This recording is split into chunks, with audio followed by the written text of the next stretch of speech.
আমাদের ভাই চট্টগ্রামে বিশিষ্ট আইনজীবী সাইফুল ইসলাম আরিফ ভাইকে একজন ইসকন সন্ত্রাসীর গ্রেফতারের ইস্যুতে আদালত প্রাঙ্গণে হত্যা করা হলো।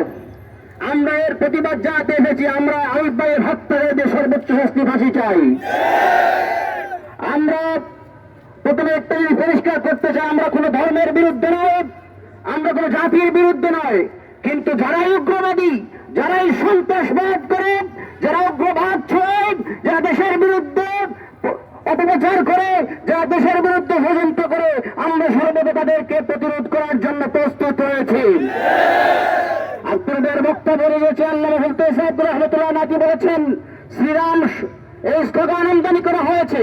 গতকালকে আমরা পত্রিকায় দেখলাম, আমরা নিউজ চ্যানেল 24 একটি অনলাইনের পোর্টালে দেখলাম যে আজমিরি শরীফের নিচে নাকি মন্দির ছিল, এই বলে নতুন আজমিরি শরীফ ভাঙ্গার পায়তারা চলছে।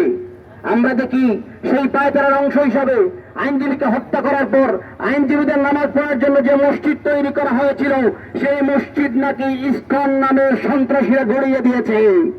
মনে রাখতে হবে, এটা গুজরাট নয়, জালালাবাদ। যেখানে পৃথ্বীরাজ এসেছিল, সেখানে মঈনুদ্দিন চিশতি রহমতুল্লাহর আগমন ঘটেছিল। যেখানে গৌরবন্দ ছিল, সেখানে শাহজালাল এসেছেন। ইসলামে যদি সেই পথে হাঁটে, শাহজালাল, শাহমাকদুম, শাহফুলতলির অনুসারী বাংলায় মুসলমানরা তাদেরকে প্রতিরোধ করতে একদিন সময় লাগবে না। সুতরাং ভিত্তি করে জুলাই অভ্যুত্থানের লক্ষ হাজার ছাত্রের ত্যাগের উপর ভিত্তি করে যে সরকার প্রতিষ্ঠিত হয়েছে, সেই সরকারের কৃতজ্ঞতা স্বরূপ প্রথমে এই মুসলমান ছাত্র জনতার দাবি ইসকনকে নিষিদ্ধ করতে হবে, তা সরকারকে বাস্তবায়ন করতেই হবে।